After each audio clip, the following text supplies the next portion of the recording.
Bom, vamos falar da segunda lei da termodinâmica. A segunda lei da termodinâmica fala sobre as máquinas térmicas, beleza? O que é uma máquina térmica? Bom, resumidamente, sem eu entrar no contexto histórico, uma máquina térmica é uma máquina que converte calor em trabalho. Fim, é isso. Ah, posso ir embora? Não, calma, segurei. Agora vamos dar um exemplo estrutural, tá? Vamos mostrar um esquema aqui de como que ela funciona. Bom, como uma máquina térmica trabalha, como uma máquina térmica funciona?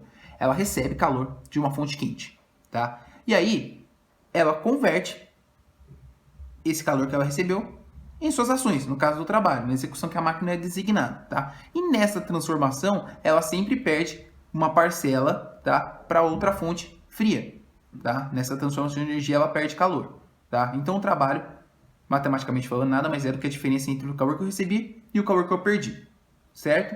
Maravilha. E como é que a gente contabiliza isso? Bom, a gente contabiliza isso no rendimento. Como que a gente gera um rendimento numa máquina térmica? Bom, no mundo ideal, tá? No princípio da conservação de energia, seria o seguinte: o calor que eu recebi, tá? É igual ao trabalho que eu executei mais o que eu perdi, certo? E se eu fizer algebricamente isso aqui, eu sei que o trabalho é a diferença entre o calor que eu recebi da fonte quente pelo que eu perdi na fonte fria, certo? E como é que eu faço o rendimento? Bom, rendimento nada mais é do que o quociente do trabalho que eu executei pelo que eu recebi da fonte quente, tá? E nossa fórmula aqui nos diz que o trabalho é a diferença entre a fonte quente menos a fonte fria, certo? O calor quente menos o calor frio, dividido pela fonte quente.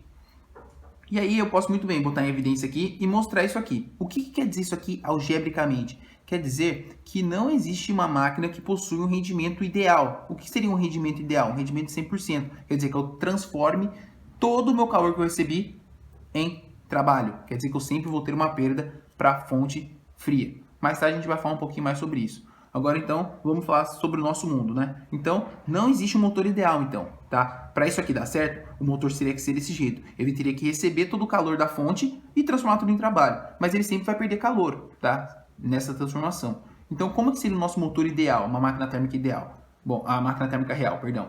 Eu vou lá, eu tenho a fonte de calor, o motor recebe, executa o trabalho e perde para a fonte fria, certo? Tem mais algum exemplo de máquina térmica sem ser motor? Tem.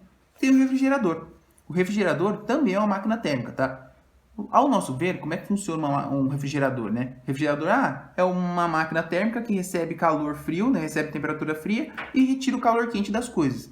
Isso seria o nosso refrigerador ideal. Mas como realmente funciona um refrigerador? Bom, o refrigerador a gente coloca, agora eu vou tentar traduzir isso aqui para vocês, tá? A gente coloca coisas quentes dentro do refrigerador, né? Então a máquina térmica recebe uma certa quantidade de calor nela.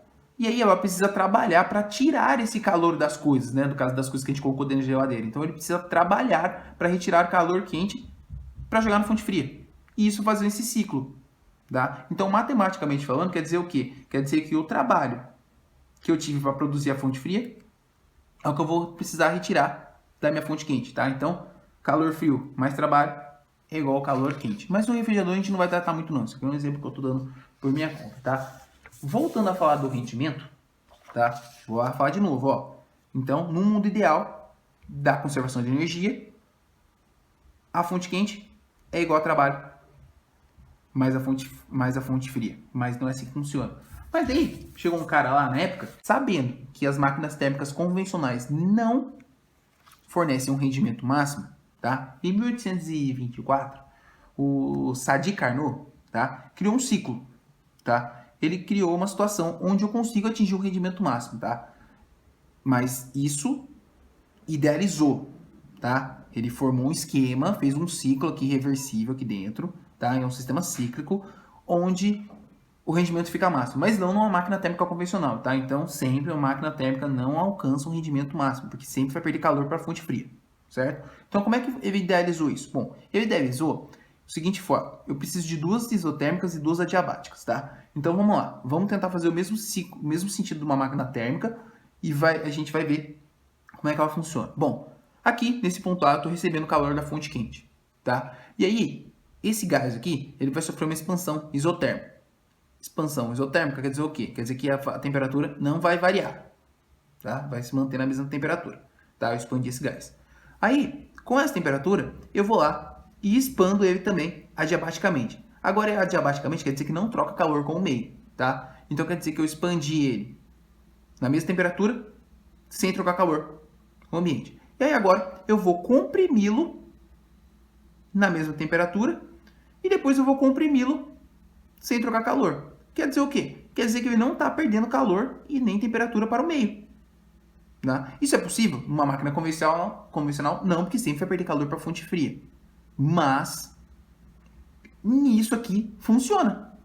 Tá? Então ele é ideal. Não se aplica nas máquinas térmicas convencionais, certo? Isso aqui vai num nível acima, tá? Nível superior a gente trabalha com isso, mas aqui no nível de fundamental, de ensino médio, não. Aí, tratando esse gráfico aqui, né, P por V, no sentido horário é uma máquina de Carnot. E no sentido anti-horário é um refrigerador, tá? Porque daí faz o sentido contrário do nosso refrigerador. E aí o rendimento continua sendo o quê?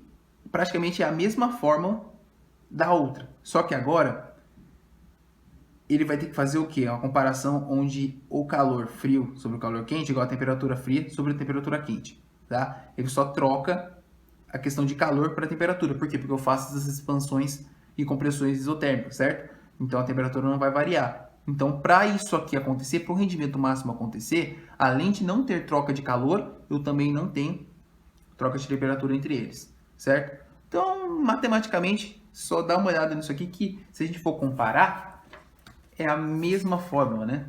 Olha só. Tá vendo? Tá vendo aqui? Só vai trocar a temperatura por calor. Isso no enunciado vai acabar dizendo, certo? Ah, mas não entendi muito bem, é muita viagem isso aqui. Então, eu vou dar só para a gente finalizar essa aula aqui, eu vou falar, isso nem tem na apostila, tá? Mais um conceito aqui para a gente ter essa ideia de que se você quiser buscar mais conhecimento, você pode entrar nessa área se você quiser, tá? Que seria a terceira lei da termodinâmica. A terceira lei da termodinâmica, tá? Ela nos diz aqui, é esse enunciado, tá desse jeito, ó. É impossível levar a temperatura de um sistema ao zero absoluto mediante ao número finito de operações. Bom, não entendi muito bem, tá? Vou até deixar aqui. Não entendi muito bem, mas o que ele quer dizer sobre isso? Bom, vou tentar resumir de uma forma grotesca, tá? Que é o seguinte, eu não vou conseguir chegar ao zero absoluto nunca, tá? Isso o professor já deve ter falado para vocês ali no começo do ano e na química também. Porque eu sempre preciso de uma fonte de calor menor. Então, como é que eu vou chegar no zero se eu não tenho uma menor do que o zero? Tá? Então, isso aqui não vai se sustentar no ciclo de Carnot por conta de uma dessas relações aqui. Mas deixa isso aqui um pouco mais para frente que a gente vai discutindo um pouco mais. Beleza?